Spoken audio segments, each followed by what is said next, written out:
এক ডিলে দুই পাখি, এই কথাটা আমরা মোটামুটি সবাই জানি। তো সেক্ষেত্রে তোমরা যারা এখন কমার্সের শিক্ষার্থীরা আছো এবং তোমরা যারা ২৬ ব্যাচ আছো, তোমাদের জন্য আজকের আমার এই ভিডিওটি।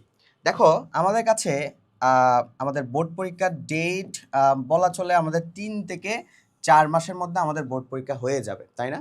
সো বোর্ড পরীক্ষা আমার বসতে হবে এবং তার ঠিক ৩ থেকে ৪ মাস পরে আমার কিন্তু ঢাকা বিশ্ববিদ্যালয়ে ভর্তি পরীক্ষা হয়ে যাবে।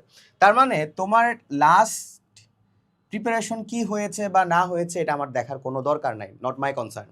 ওকে, তো সেক্ষেত্রে হচ্ছে আমরা এসএসসি অ্যান্ড অ্যাডমিশন, হ্যাঁ, মাঝখানে ধরো আমার হাতে টোটাল টাইম, যদি আমি টাইম বন্ডটা যদি সিলেক্ট করি তাহলে ধরো 6 মাস থেকে 7 মাস সময় আছে ওভারঅল মিলিয়ে। আমার এইচএসসিতেও ভালো করতে হবে এবং আমার অ্যাডমিশন জার্নিটাকেও ভালো করে আয়ত্ত করতে হবে। এখন যদি কেমন হইতো যদি আমরা একটা ডিল দিয়েই ঠিক দুটো পাখিকে মানে শেষ করতে পারি। তো সেক্ষেত্রে আমরা কি করব একটু বলে দিই। দেখো, তোমার এইচএসসিতে এখন একটু কনসেপচুয়াল পড়াশোনা করতে হবে বা ইন ডিটেলস পড়াশোনা করতে হবে। তোমার টেস্ট পেপার সলভ করতে হবে, হ্যাঁ, টেস্ট পেপার সলভ করতে হবে।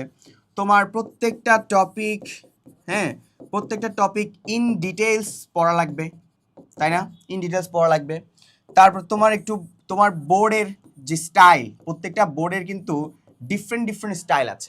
তুমি যদি চট্টগ্রাম বোর্ডের হয়ে থাকো, ওই চট্টগ্রাম বোর্ডের কোশ্চেনের প্যাটার্ন ডিফারেন্ট। তুমি ঢাকা বোর্ডের হয়ে থাকলে ঢাকা বোর্ডের কোশ্চেনের প্যাটার্নটা ডিফারেন্ট। এরপরে তোমার যে উইক সাবজেক্টগুলো আছে, যেমন তুমি হচ্ছে গিয়ে ধরো অ্যাকাউন্টিংয়ে দুর্বলতা আছে, তোমার ধরো ইংলিশে দুর্বলতা আছে, তুমি ওইগুলো একটু আইডেন্টিফাই করে রাখবা এবং ওই সাবজেক্টগুলোর উপরে একটু বেশি জোর দিবা। এই কাজগুলো যদি তুমি করে থাকো তাহলে তোমার এই যে সামনের ৩ মাস পরে যে বোর্ড পরীক্ষাটা হবে সেখানে তুমি ভালো করতে পারবা।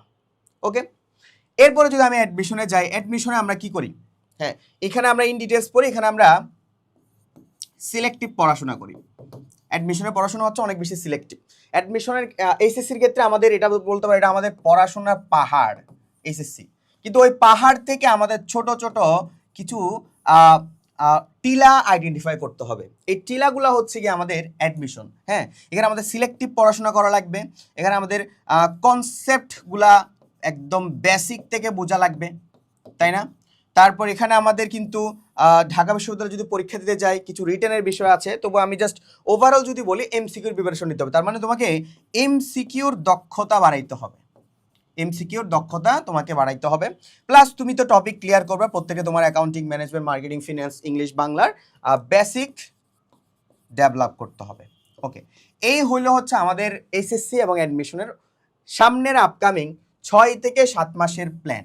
কিন্তু তুমি এখন তোমার বুকে যদি হাত দিয়ে বলো যে ভাই তোমার কাছে টেস্ট পেপার সলভ হয়নি, তুমি কোনো একটা টপিকের পড়াশোনা জানোই না, তুমি বোর্ড কোশ্চেনের ট্রেন্ড যে তুমি যে স্টাইল আছে এটাও জানো না, এবং তোমার কোন সাবজেক্টে উইকনেস আছে তুমি এটাও জানো না, যখন তুমি আবার এই জিনিসটা ফেস করবা, এই জিনিসটা ফেস করে যখন তুমি এসএসসি পরীক্ষায় বসবা, তোমার আলটিমেটলি ফলাফল এসএসসি 25 ব্যাচের মতন হবে।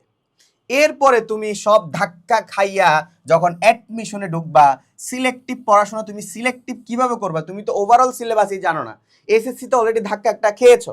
এরপর যখন অ্যাডমিশন বিভিন্ন কোচিংয়ে ভর্তি হবা, এরা বলবে বেসিক ক্লিয়ার করো, কনসেপ্ট ক্লিয়ার করো, আগামাতার কোনো ঠিক ঠিকানা নাই, এমসিকিউ দক্ষতা অর্জন করতে পারো না এবং বেসিক কোনোটা ডেভেলপ করতে পারো না। তার মানে এক ডিলে দুই পাখি মারার বদলে তুমি নিজেই কি পাখি হয়ে বসে থাকবা? এটা কি চাও? আশা করি এটা আমরা কেউই চাই না। সো এখন কি করতে হবে ভাইয়া? এখন হচ্ছে গিয়ে তোমার একটা রুল আছে, সেটা হচ্ছে 80-20 রুল। এই 80-20 রুলটা আসলে কি?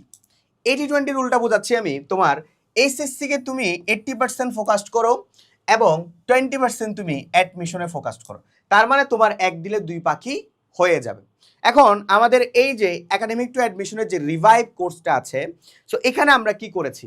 এখানে আমরা করেছি হচ্ছে গিয়ে তোমার অ্যাডমিশনটাকে 20% তোমাকে ক্লিয়ার করে দিব, তুমি পুরোপুরি অ্যাডমিশনের উপরে জোর দিবা না। হ্যাঁ, পুরাপুরি তোমার 80% পাওয়ার থাকবে কোথায়? এসএসসিতে। এবং 20% তোমার এফর্টটা দিবা তুমি অ্যাডমিশনে। আর এই কোর্সের মধ্যে এসএসসি কে ফোকাসড করে আমরা ক্লাস দিয়েছি, টেস্ট পেপার সলভিং, টপিক, বোর্ডের ট্রেন, হ্যাঁ, যেই সকল সাবজেক্টে তুমি উইক সেগুলোর জন্য আবার টপিক ভিত্তিক ক্লাস করে দিয়েছি। অ্যাডমিশনে তোমার জন্য হচ্ছে গিয়ে অ্যাডমিশন ভিত্তিক ক্লাস লাগবে, অ্যাকাউন্টিং, ম্যানেজমেন্ট, মার্কেটিং, প্রত্যেকটা জিনিস কনসেপ্টগুলো একদম ভালো মতন ক্লিয়ার করে দিয়েছি এবং এমসিকিউ প্রিপারেশন তোমাকে দক্ষতা অর্জন করিয়ে দিয়েছি এই একটা কোর্সের মধ্যেই। তুমি যদি এই কোর্সটা কিনে রাখো তাহলে তোমার এক দিলে তখন দুই পাখি হয়ে যাবে।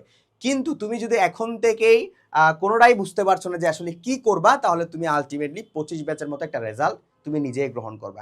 সো 80-20 রুলটা ফলো করবা। 80% ফোকাস আমার এসএসসি থাকবে, 20% আমার অ্যাডমিশনে থাকবে। সামনের 3 মাস যদি পার করার পরে আমি এরপরে আমার নিজের বেসিক যখন ডেভেলপ হয়ে যাবে আমি এরপরে অন্যান্য কোচিং টোচিং করলাম, না করলেও আমার মোটামুটি একটা ভালো রেজাল্ট চলে আসবে।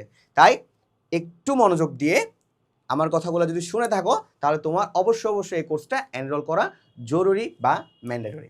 সবাই ভালো থাকবা। আসসালামু আলাইকুম।